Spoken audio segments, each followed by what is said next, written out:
Урматтуу көрүүчүлөр, биз азыр мына Ош шаарында Келечек базарынын жанында турабыз. Корона домунун алдында.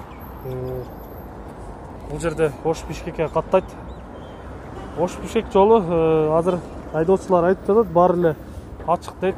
Баары эле каттап өз нугунда иштеп турат экен. Бүгүн эртең менен эле келген ушундай айдоочулардан сурадык. Баары эле жакшы, жол ачык, каттамдар жүрүп жатат дейт. Бир гана границалар Казакстан, Кыргызстан, Россия бүт жабык экен. Өзбекстан бул жактан жабык, ал эми калган жактары бүт баары ачык. Кыргызстандын ичи. Андыктан эч кандай кабаттар болбоңуздар. Жол ачык.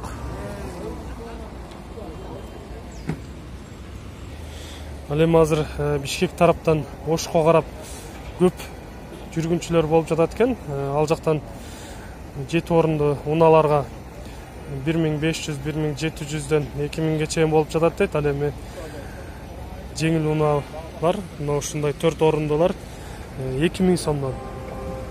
Ал эми бул жактан кадимкидей эле 1000 сомдон 1200 мына ушундай каттамдар болуп турат экен. Таксилери. Мына ушинтип айдоочулар өз кызматтарын жакшы аткарып жатышат. Андыктан элибизге тынччылык гана каалайбыз. Барыңыздар тынч болуңуздар, ден соолукта болуңуздар. Азырынча абал туруктуу, жакшы эле.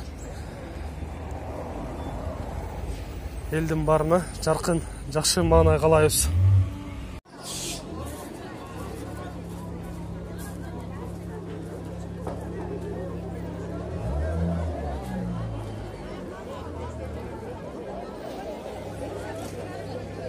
Кезекте туруп алып атышат. Азыр 2 фурада ун таркатып атат. Милиция кызматкерлеринин көзөмөлүндө эч кандай тартип бузуулар болгон жок. Урматтуу Сооронбай Шарипович, мен Алыкулова Марипа Мукамбетовна сизге кайрылып кетким келет. Азыркы күнү бардык 7 дуан боюнча аптекаларда маскалар жетишсиз, медицинский маскалар. Ошондой эле 6 сом эмес 25 сомго чейин көтөрүп атат. Азыркы учурда бизде оксалиновый мазь жок, аскорбиновая кислота жок. Ошонун бардыгын контролировать этип, ошол негизгиси даже карапайым элге бекер беришиңер керек. Азыркы учурда учур абалды силер өзүңөр көрүп атасыңар кандай болуп атат. Элде азыр бир тыйын жок. Жада калса азыркы учурда биз үсүмчүлүк убагына келип калыптырбыз. 8 март кейип барат деп жанагы чет өлкөлүк агенттердин азабынан көп нерсеге артка кеттик. Ошолордун бардыгын негизгиси жоопко тартыш керек. Кредиттердин бардыгын 3 айга чейин отсрочка кылып, төлөбөгөндөй кылып, элди жеңилдик бериш керек. Налогдордон бошотуш керек элди. Азыркы учурда керек болсо ар бир 6 миллион адам азыр 2,5 миллиону тышта чыгып жүрөт. Калгандарына үй бүлөсүнө, ар бир үй бүлөгө бирден мüşөк керек болсо ун бериш керек, бекер.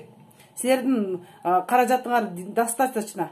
Ошону эле айтканда өкмөт бийликте отурган адамдардын немелер чөнтөктөрү, капчыктары толтура. Азыркы учурда бекер маска берсеңер эчтеке болбойт. Салымбеков деле канча миң масканы тетиги эмеге Кытайга жиберди эле өткөндө. Уялбайсыңарбы өзүңөрдүн элиңерге саткандан?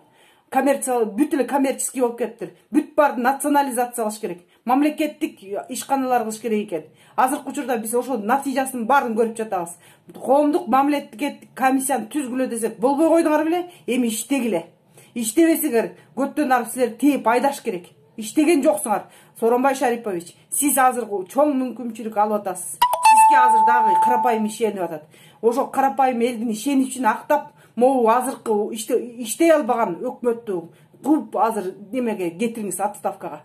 Жоопкерчиликке тартыңыз. Булардын баарысы жооп бериш керек. Карап отурсаң, осо жалаң эле осо. Кимдики Ташматтыкы, кимдики Эшматтыкы, кимдики тигиники. Бүт жалаң, карапайым элге иштеген жок. Мамлекет азыр жалаң буржуазна, жанагындай бай манаптардын илгерки айткан немелердин жанагындай кулакка тартуу убакыт келди окшойт. Жалаң бай манаптардын эмелери болуп калды. Бизде азыр кыргыз эли кадимкидей сабырдуулук менен эме кылып атабыз. Үйлөрүбүздө мүмкүнчүлүк болгуча үйдө отуруп атабыз. Бизде билесиңер, жакыр үй бүлөлөр аябай көп. Ошо жакыр үй бүлөлөргө жардам бериш керек. Азыр ушул коронавирустун убагында өзүңөр деле көрөт болушуңар керек, байкайт болушуңар керек. Эми силердей биз май чайнабайбыз. Bir жумада bir ысык шорпо ичсек ичебиз, ысык шорпо ичпесек ичпейбиз. Силер болсо күнүгө эт жеп аткандырсыңар, бай оору менен ооруп канча тиги депутаттар өздөрүнүн эмесин айтып жүрүшөт. Азыркы учурда биздин мамлекеттеги карапайым элди жакшылап карап койгула. Bir момент менен ушу коронавирус деп атып, жанагындай мүмкүнчүлүк менен кырып албагыла. Ошо мүмкүнчүлүктү пайдалангыла. Рахмат. Улуу урматтуу туугандар, мынабы дүйнөдө азыр коронавирус каптап турганда, дугдурлардан башка падышалар, президенттер дагы көп кеңешин берип атат. Кандай жолотпош керек деп. Мисалы, Владимир Путин мынабы мед менен, бал менен, лимонду айтып атат. Сапар Мурат бана Түркмөндүн президенти айтып атат, Бердимагамед. Памир Алай тоолорунун арчасынан ысырык салсаңар жолобойт деп атат.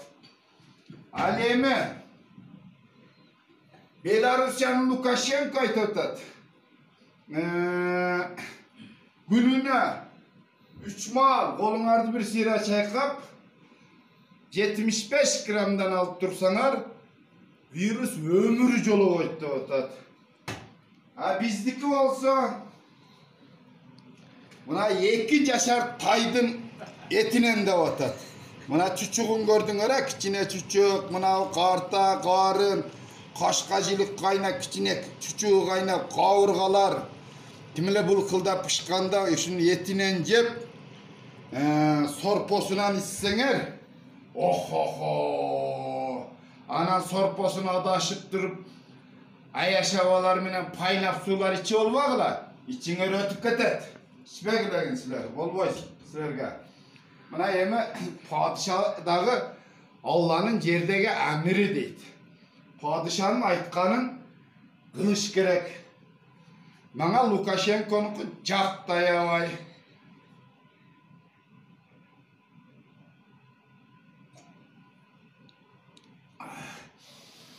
Давай эсен болгула.